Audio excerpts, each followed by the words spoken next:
Cale Thorne was mending a fishing net in his dilapidated shack by the river. The damp had settled deep in his bones, a familiar ache that was more a part of him than his own shadow. He knew the rules of his small, miserable life in the forgotten village of Oakhaven. Rule 1. Mind your own business. The world was full of sorrows, and a man with an empty stomach had no room to carry anyone else's. Rule 2. Pay your debts to Lord Peton. The ledger was a beast with ink for blood and paper for teeth, and it always came to feed. And especially Rule 3, the most important one of all: never, ever cross into the shadow of the Broken Spine Mountains, for that was Orc territory, and what came from there was only death and ruin. But when he stumbled through the misty battlefield at the foot of those same mountains and found her, an Orc warrior bleeding out in the cold, unforgiving mud, he broke the most important rule of all. And that choice, that single, foolish, compassionate choice, changed everything. The battlefield was a haunted place. 3 days had passed since the clash. A rogue Orc faction, driven down from the peaks by some internal conflict, had met a mercenary company hired by the barony. Carnage had been the only victor. Now, a grim silence reigned, broken only by the cawing of crows and the whisper of a mournful wind. Most villagers wouldn't come within a mile of it, believing the very ground was cursed with the rage of the dead. Kyle was not most villagers. He was a veteran of a much larger, much longer war. The sight of death did not spook him. It exhausted him. It was a landscape he knew intimately. He moved through the debris not looking for ghosts, but for opportunity. A discarded steel helm he could sell for a few coppers. An unbroken arrow shaft. Anything. Debt was a hunger that gnawed even when your belly was full, and Carl's belly was never full. Poverty was a constant seeping dampness that rusted a man's hope from the inside out. His bad leg ached, a souvenir from a long-ago battlefield that throbbed with the memory of shrapnel. He leaned against a splintered wagon wheel to catch his breath, the smell of rain on old blood thick in the air. That's when he heard it. Not a crow, not the wind. A groan, low, guttural, and thick with pain. It was the sound of life stubbornly refusing to let go. He froze. His first instinct, the villager's instinct, screamed at him, "Run!" It was probably a wounded wolf, or worse, one of the mercenaries left for dead, and men like that were often more dangerous in their final moments than a cornered beast. But the sound came again, and it held a note of something other than animal pain. It was a voice. Against every shred of common sense, he followed the sound. He pushed aside a canvas sheet stiff with dried mud and saw her. She was enormous, a mountain of green-skinned muscle wedged between the broken axle of a war cart and a dead horse. Her black hair was matted with blood and dirt. A brutal-looking sword, its edge chipped and notched, lay inches from her outstretched hand. A deep, wicked gash ran from her ribs down her side, the crude battlefield dressing soaked through with dark blood. An Orc. Fear, cold and sharp, lanced through him. The stories, the warnings, the ingrained hatred of a lifetime of conflict rose up like bile. A monster. This was the enemy that had taken his friends, that had shattered his leg, that had haunted the edges of his world since he was a boy. The rules screamed at him, "Mind your own business, walk away, let it die." Lord Peton would not just take his shack. He would have Kyle strung up from the village gibbet for consorting with a beast. He took a half step back, his hand instinctively going to the small, hard shape in his pocket. A rusty key, the key to a farmhouse burned to the ground a decade ago. A home he could never return to. A worthless, sentimental object. He clutched it, the cold metal a familiar anchor in a sea of panic. He looked at the Orc again. Her tusks were shorter than in the terrifying tales, her features less demonic and more strained. Her eyes were open, just slits, and in them he did not see the mindless rages he expected. He saw exhaustion. He saw pain. And beneath it all, he saw a desperate, cornered fear that was achingly, horribly familiar. It was the same fear he had seen in the eyes of dying men on both sides of the war. His fatal strength, the part of him that the army had never managed to beat out, took over. The inability to ignore suffering.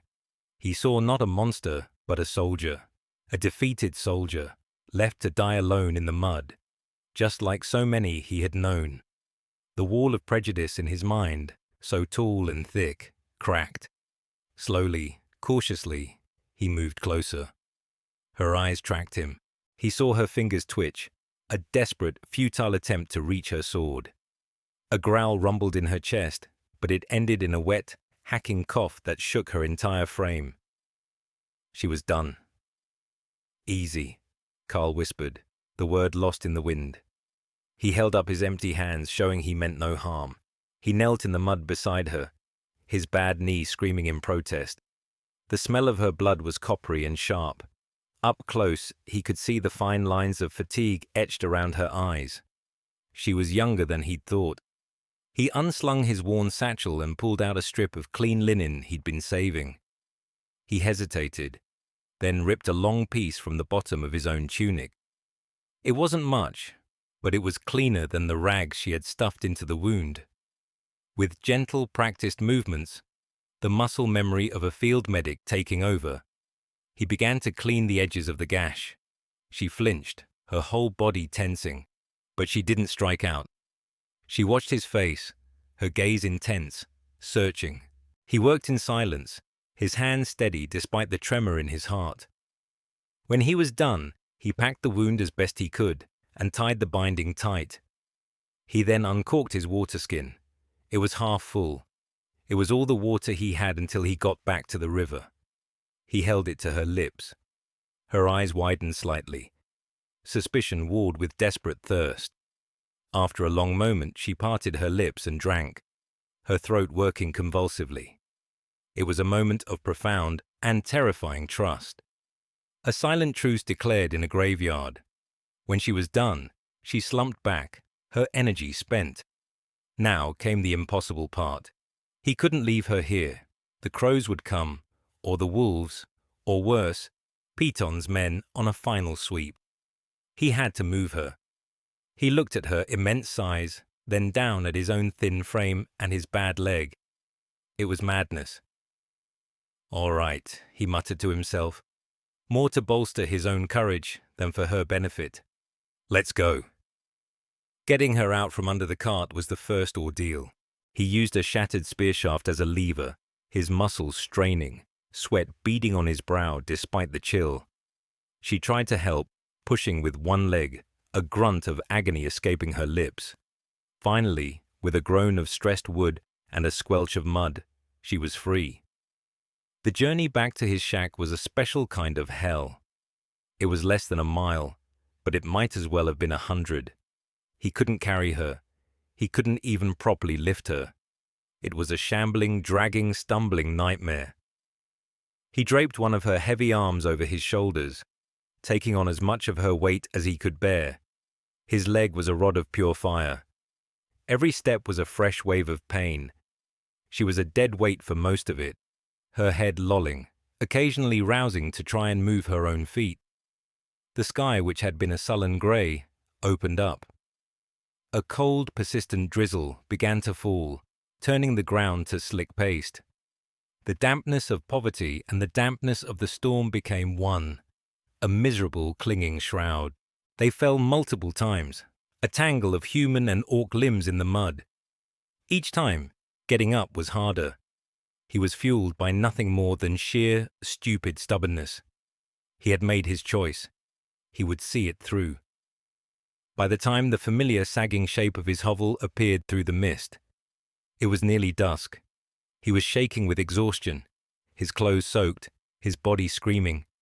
He practically fell through the doorway, dragging her inside with the last of his strength. The door swung shut, plunging the single small room into gloom. He had done it. He had brought the monster home. The shack was a testament to his poverty. A single room with a packed earth floor, a rickety table, one stool, a hearth where a few embers still glowed faintly. In the corner, a pile of straw and thin blankets that served as his bed. The sound of a steady drip, drip, drip. From the corner was the shack's heartbeat, a constant reminder of the leaky roof. He maneuvered her over to his own pathetic bed, collapsing beside it as he lowered her onto the straw. She was shivering, her skin cold to the touch. He stoked the fire, adding the last of his precious firewood until a small, cheerful blaze pushed back the shadows. The flickering light played across her green skin, making the planes of her face seem less harsh. He found the small clay pot where he kept his meager supply of medicinal herbs. Willow bark for the fever he knew was coming, a bit of dried yarrow to fight infection. He brewed a bitter tea and, propping her head up, managed to get her to drink some of it. Then he carefully unwrapped the blood-soaked bandage to inspect the wound in the firelight.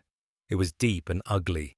It needed stitches, but he had no needle fine enough, no thread strong enough. He did what he could, cleaning it again with hot water and applying a poultice of the crushed yarrow. She was delirious now, muttering in her harsh guttural tongue. But her eyes, when they focused on him, were clear. They held no malice, only a profound, weary confusion. Finally, there was nothing more to do.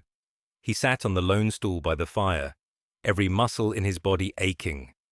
He reached into his larder, a small, sad box, and pulled out the last of his food. A heel of stale bread, hard as a rock. He broke it in two. Without thinking, he held out one of the pieces to the figure on the straw. Her eyes were closed. She didn't stir. He placed the bread beside her, just in case. He sat there for a long time, the fire crackling, the rain drumming on the roof, the orc's ragged breathing filling the small space. He pulled the rusty key from his pocket again, turning it over and over in his palm. The glint of its worn metal caught the firelight. It was a key to a past that was gone forever. A life of warmth, family, and belonging. He had brought this creature, this ancient enemy, into the broken shell of his life. He didn't know if he had just signed his own death warrant or done the first right thing in a very long time. He only knew that for the first time in years, the crushing loneliness of the shack felt different. It was no longer empty. If you believe that kindness matters more than species, go ahead and hit that like button. It helps us share more stories about unlikely heroes. Now, back to Cale's decision, because things were about to get dangerous. The days that followed blurred into a tense routine of survival. Kyle named the orc Gaza in his own mind, a name that felt solid and strong, like the stone of the mountain she came from. He spent his days foraging, fishing, and taking on what little work he could find in the village, mending fences, chopping wood for others, all while casting nervous glances over his shoulder. Every villager he passed was a potential threat. Every question about why he was buying extra bandages at the apothecary was a dagger of paranoia. At night, he would return to the shack, his heart pounding, half expecting to find it surrounded by angry villagers with torches. But each time, he found only the quiet presence of the recovering orc. Gaza healed slowly. The fever came, as he had feared, and for 2 days she thrashed in delirium, her powerful body slick with sweat. Kyle stayed by her side, bathing her face with cool water, forcing the bitter willow bark tea down her throat. He barely slept, listening to her mutter ancient words in the orcish tongue, words that sounded like curses and prayers all at once. During her lucid moments, an awkward and profound silence filled the tiny room. They were two outcasts from entirely different worlds, trapped together by a single act of compassion. The language barrier was a wall between them, but they found other ways to communicate. A nod of thanks when he brought her fresh water, a slight narrowing of her eyes when his coughing fits, a lingering gift from the war, grew particularly bad. Trust was a fragile seed planted in barren soil. It grew in the small, unspoken moments. One afternoon, Carl returned, soaked and empty-handed after a fruitless day of fishing, to find that Gaza had been awake and active. The constant drip, drip, drip in the corner was gone. He looked up. The largest hole in the thatch roof had been plugged with a wad of moss and clay. Then he noticed one of the main support beams, which had been sagging dangerously for years, was now propped up with a sturdy log. She was still weak, but she had used her formidable strength to make their shared space a little less broken. He looked at her, sitting by the hearth, her expression impassive. He simply nodded. She nodded back. It was enough. As her strength returned, her warrior nature began to reassert itself. She grew frustrated with her confinement and her weakness.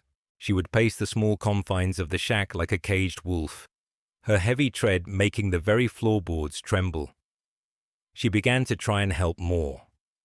She took the dull hatchet Kyle owned and spent an entire afternoon sharpening its edge on a flat river stone until it was keen enough to shave with. The next day, a neat stack of perfectly chopped firewood appeared by the door, far more than Kyle could have managed in a week. Kyle, in turn, began to teach her. He would point to objects and say the words slowly. Water. Fire. Bread. She was a quick study, her mind as sharp as the axe she'd honed. She would repeat the words, her voice a low rumble, the sounds foreign and clumsy on her tongue at first, but gradually growing more certain. Water. Fire, she taught him as well. One evening, as he stared into the flames, he touched his chest and said the word, home.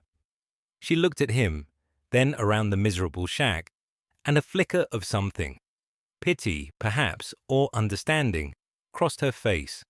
She pointed a thick finger at her own heart.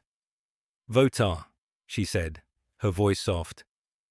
The word had a depth to it, a resonance that home lacked. It felt like it meant more than just a place. It meant belonging. Another night, his lungs seized up in a terrible coughing fit that left him breathless and dizzy. He leaned against the wall, gasping, the familiar metallic taste of old blood in his mouth. Gaza watched him, her brow furrowed. The next morning, she was gone. Panic seized Kyle. Had she left? Had she been discovered? He was about to run outside when she returned, carrying a clump of a specific, silvery green moss he had never seen before. She crushed it between two stones, mixed it with a little water to make a paste, and gestured to his chest. He hesitated. The stuff smelled pungent and earthy, but he saw the insistence in her eyes. He pulled up his tunic, and she carefully smeared the cold poultice over his ribs. The effect was almost immediate. A strange, penetrating warmth spread through his chest, and his breathing eased. The tightness in his lungs loosened its grip. They were two broken things, a man with a shattered leg and scarred lungs, and an orc with a wounded side and a haunted past. And in this broken little shack, they were slowly, carefully, mending each other. Their fragile peace was not destined to last. Oakhaven was a small place, and secrets had a short lifespan. The first sign of trouble came in the form of Lord Peaton. He was a man whose body seemed to be made of soft, damp dough, but whose eyes were as sharp and merciless as a hawk's. He arrived one morning, his ledger tucked under one arm, flanked by two thuggish-looking guards. Gaza, thankfully, had heard them coming and had pressed herself into the darkest corner of the shack, hidden behind a stack of firewood. She was as still and silent as a stone. "Thorn," Peaton said, his voice slick with false cordiality as he peered into the hovel. He didn't step inside. He wouldn't deign to set foot in such a place. "I note some improvements." He gestured vaguely at the repaired roof and the neatly stacked firewood. "Prosperity, it seems, has found you." Carl's heart sank. "It was just a bit of patching, my lord. The rain." "Indeed," Peaton interrupted, opening his ledger. The scratching of his quill was like the sound of an insect boring into wood. Unreported improvements to the property require a reassessment of your usage tax, and this sudden abundance of firewood suggests an undeclared source of income. A taxable asset, perhaps. There's no asset, Carl said, his voice tight. I chopped it myself. Peyton smiled, a slow, cruel curving of his lips. Did you now? With that leg of yours? Impressive. He made another note. I'm increasing your debt. It will be due in full by the next market day. I suggest you find your asset and work it very, very hard. He snapped the ledger shut. The sound was like a trap springing. He cast one last lingering look into the shadowy corners of the shack before turning and walking away, his guards trailing behind him. The threat hung in the air, thick and suffocating. The debt was already impossible. Now, it was a death sentence. When they were gone, Gaza stepped out of the shadows, her face a mask of cold fury. She understood. She didn't need to know the words to understand the predatory nature of the man, the power he held over Kyle. She looked at Kyle, then at the shack, and her jaw tightened. That night, Kyle woke to the sound of the door creaking open. He saw Gaza's massive silhouette against the faint moonlight. She was trying to leave. She was still limping, favoring her wounded side, but she was determined to remove the danger she represented. He scrambled from his spot by the cold hearth.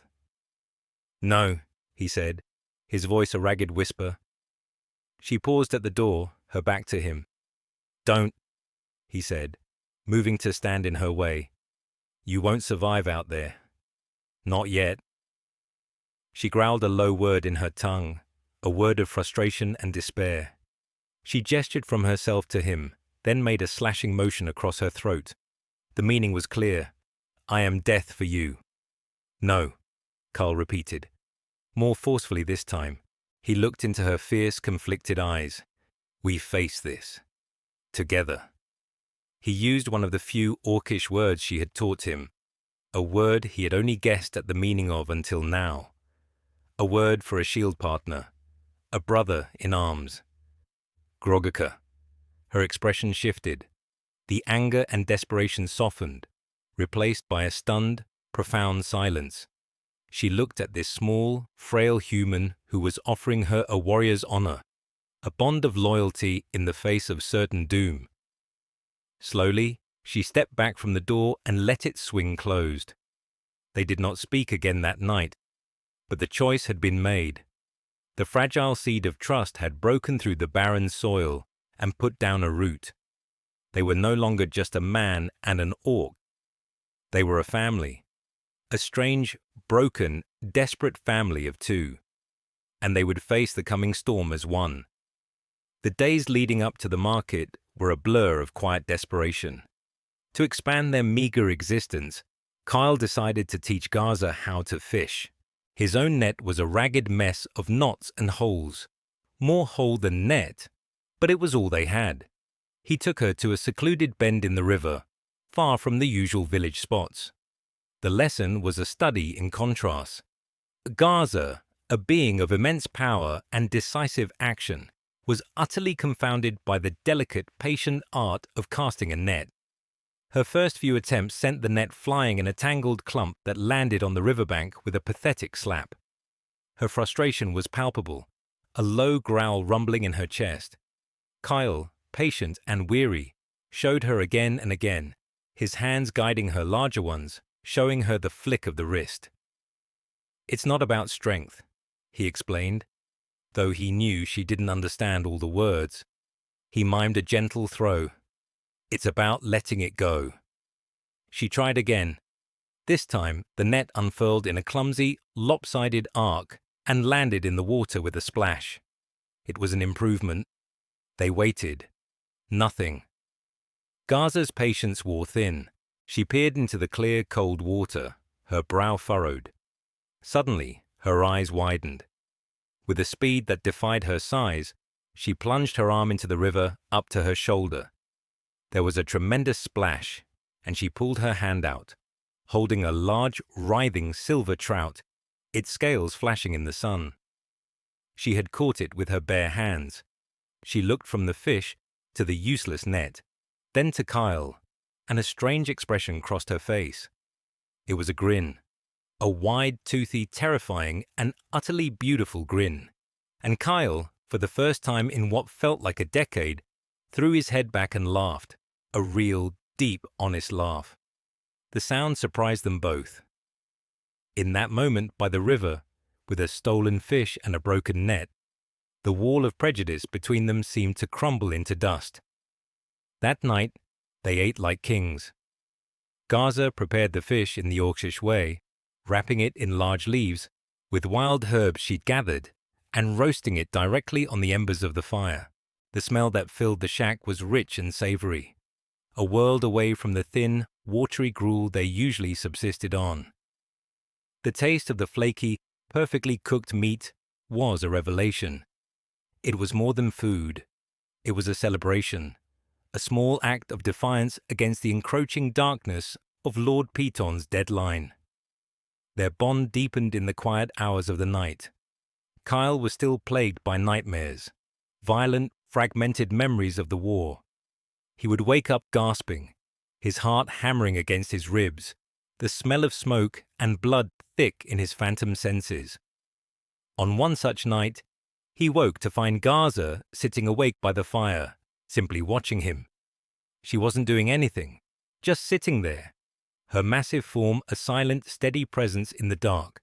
She met his gaze and gave a slow, deliberate nod, as if to say, "I am here. You are safe." After that, the nightmares came less frequently. The silent vigil of the warrior in his corner was a more potent defense than any wall. Meanwhile, the village was a pot of fear, stirred by the spoon of rumor. Old Man Hemlock, who had the cottage furthest up the path, had been adamant. Saw it with me own eyes. A shadow in Thorn's window, big as a bear and green as summer leaves. His story spread like a contagion. People started crossing the street to avoid Kyle. The baker's wife refused to sell him bread, claiming he didn't have clean coin. Children who used to wave at him now ran away. The wall of prejudice was being rebuilt around him, brick by ugly brick. Piton, of course, nurtured this fear. He saw his chance to not only crush Kyle, but to be hailed as a hero for doing it. He sent word to a man known as Captain Valerius, the leader of a ruthless mercenary company called the Steel Hounds. Valerius specialized in monster hunting, which usually meant extorting villages by eliminating any real or perceived threat for an exorbitant fee. Piton's plan was simple. He would use the debt as a pretext, have Valerius kill the orc, and seize Karl's hovel and the land it sat on, all under the guise of protecting the good people of Oakhaven. But another, far more dangerous hunter was already closing in. Miles away, in a war camp smelling of blood and iron, an orc warlord named Grolnock received a report from a scout. A female warrior matching the description of the one he hunted, the one who had escaped his coup, had been sighted near a human settlement in the lowlands.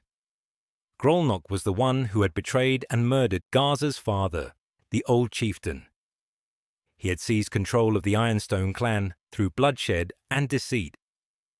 Gaza was the last remaining threat to his legitimacy, the true heir. Her survival was a constant challenge to his rule. He had to find her. He had to erase her. He broke camp immediately, his war party a tide of black iron and grim purpose, moving south. Two storms were converging on Kyle's tiny broken shack. One born of human greed, the other of orcish betrayal. And in the eye of that storm stood a weary, weak-legged man and a wounded, now exiled princess, bound by an unlikely honor. Can you believe they did that? If you're rooting for this strange family to survive, make sure you're subscribed to the channel. Comment below. Would you have opened your door? But hold on, because Lord Piton wasn't finished yet. The morning of the market day dawned cold and grey, the sky a bruised, weeping sheet. A sense of finality hung in the air. Kyle knew they were coming. He could feel it in the ache of his bones, in the unnatural quiet of the woods around his shack. He and Gaza shared their morning meal, a thin porridge, in silence. There was nothing left to say. They had prepared as they could. The axe Gaza had sharpened was propped near the door. Kyle had his rusty key in his pocket, its familiar weight a small, cold comfort. The sound came just after midday, not the sound of one man, but of many. The heavy, rhythmic tramp of booted feet on the muddy path. The jingle of mail. Kyle met Gaza's eyes across the small room.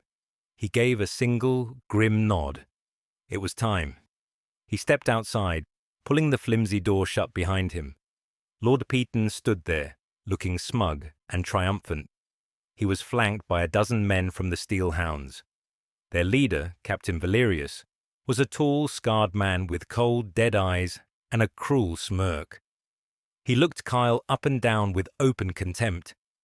A crowd of villagers had followed, drawn by the spectacle, their faces a mixture of fear, excitement, and morbid curiosity. They kept their distance, a silent chorus to the unfolding drama. "Thorn," Peaton announced, his voice carrying to the assembled crowd. "The debt is due. I have come to collect." "You know I don't have it," Carl said, his own voice steady despite the frantic beating of his heart. "A pity," Peaton said with a theatrical sigh. "But your failure to pay is the least of your crimes. You have been accused of harboring a monster, of bringing an enemy of this barony into our midst, endangering the lives of every man, woman, and child in Oakhaven." A murmur went through the crowd. Fearful eyes darted from Peaton to Cale's closed door. "By the authority granted to me by the Baron, and with the aid of the valiant Captain Valerius," Peaton continued, his voice rising, "I am here to purge this threat. We will burn this hovel to the ground to cleanse its taint, and you, Carl Thorn, will be handed over for trial and execution as a traitor." Valerius's men drew their swords, the rasp of steel a final, terrible sound. They took a step forward, and Kyle stood his ground. This was it, the culmination of all his fear, his poverty, his quiet desperation. He was just one man, weak and broken. But in that moment something inside him solidified. The weary bend in his back straightened. The fear remained, a cold knot in his stomach, but it was overshadowed by a fierce, protective resolve. This was his home. That was his family. "No," he said. The word was quiet, but it cut through the tension. Valerius laughed, a harsh, ugly sound. "What did you say, old man?" "I said no," Carl repeated, louder this time. He looked past the mercenaries, at the faces of the villagers, the people who had known him his whole life, who now looked at him like he was the monster. "There is no monster here." He held up his hand, uncurling his fingers to show the rusty key resting in his palm. "This is my home, and she is my family. You will not have it. You will not touch her." His words were a kindness, but they were wielded like a weapon, a simple, defiant truth against a mountain of lies and fear. Peaton's face flushed with rage. Valerius sneered. "Brave words. Let's see if your orc friend is as sentimental." He gestured with his sword. "Forward. Kill whatever comes out that door." The mercenaries advanced. Carl braced himself, knowing he would last seconds at best, and then the door of the shack flew open with a crack. Gaza filled the doorway. She was not the gaunt, wounded creature they expected. Weeks of rest and proper food, however meager, had restored much of her vitality. She wore the crude tunic Kyle had sewn for her, but she stood with the posture of a queen, her shoulders back, her chin high. In her hands she held the wood axe, its sharpened edge gleaming dully in the grey light. Her eyes burned with a cold, controlled fire as she surveyed the scene. Valerius's men hesitated for a heartbeat, taken aback by the sheer presence of her. She was larger and more imposing than they had imagined. Just as the captain shouted for them to attack, a new sound split the air. It was a horn. A deep, guttural, resonant blast that seemed to shake the very trees. It was not a human horn. It came from the direction of the mountains. Everyone froze. From the woods at the edge of the clearing, they emerged. A dozen orcs, clad in black iron armor and carrying heavy, brutal-looking weapons. They moved with a disciplined, predatory grace. At their head was a massive orc with a scarred face and a cruel, jagged sword strapped to his back. It was Grolnok. His eyes scanned the scene, passed over Peyton and Valerius, and landed on Gaza. A slow, triumphant, and utterly evil grin spread across his face. "So," Grolnok boomed, his voice a gravelly avalanche. His common tongue was rough but clear. "The little princess finally crawls out of her hole, hiding in a human sty. How far the mighty have fallen." The clearing had become a three-way standoff. The Steel Hounds, suddenly looking less confident. Grolnok's elite war party, radiating menace, and in the middle, a weak human and a single orc warrior, trapped between two armies. Peyton was sweating profusely, his face the color of old cheese. Valerius, ever the opportunist, saw a new angle. He sized up Grolnok's warriors, clearly the superior force. Grolnok saw the calculation in the mercenary's eyes. "You," he barked at Valerius, "the human who smells of cheap steel and greed. I am hunting this traitor." He pointed a clawed finger at Gaza. "Give her to me. Give me the pathetic human she hides behind. Do this, and I will fill your pockets with more gold than this fat little man has ever seen." Valerius's eyes lit up. He glanced at Peyton, who looked like he was about to faint, then back at Grolnok. The deal was made without a single word being spoken. Honor was not a currency the Steel Hounds traded in.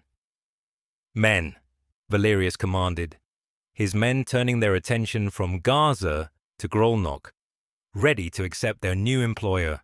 This was the moment, the turning point. Everything hung on a knife's edge, and it was Kyle, the weakest person in the clearing, who acted. He did the only thing he could. He took 2 painful steps forward and planted himself directly in front of Gaza, facing down the warlord Grolnok. He stood between the hunter and his prey, a frail human shield. "You will not touch her," Carl said, his voice shaking but unbroken.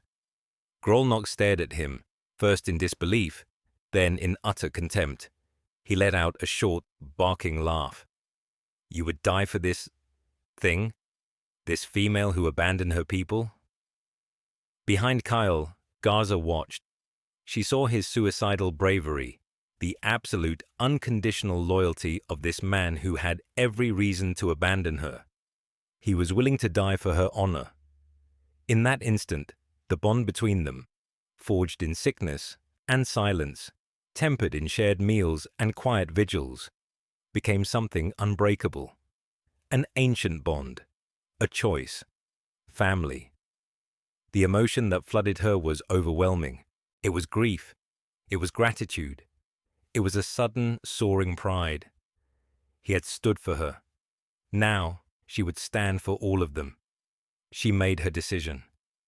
She reached into a small leather pouch tied at her waist, a pouch she had protected more fiercely than her own life. It did not contain gold or jewels. She pulled out a small, heavy object. It was a piece of carved obsidian, shaped like a mountain, polished to a mirror sheen. As she held it aloft, it began to pulse with a faint, inner light, a deep, earthy red like a glowing ember. It was the royal seal of the Ironstone clan, the heart of her people's honor. She held it high for all to see, and she spoke, not in the common tongue, but in the ancient, formal Orcish of her ancestors. Her voice was no longer the low rumble Carl was used to. It rang out across the clearing, filled with power and ancient authority, a queen's command. "Krogar Votnar," she roared. "Warriors of the mountain!" Grolnok's own warriors flinched. Their eyes, which had been fixed on their leader, now darted to the glowing seal in her hand. They recognized it. Every orc of the Ironstone clan was sworn to that symbol from birth. "Anu, Gaza, Draka Grom," she declared, her voice ringing with truth. "I am Gaza, daughter of Grom, true chieftain of the Ironstone. She levelled a finger, not at Grolnok, but at the seal. Grolka, honor. Then she pointed at the stunned warlord. And Grolnok, Vash. She spat the last word like a curse. This Grolnok is a traitor. Korgath, bloodshedder. He spilled the blood of his own kin for power. He has no honor. Silence. A heavy, profound silence fell over the orcs. They looked from the glowing seal to the fierce and noble bearing of Gaza to the suddenly uncertain face of their warlord.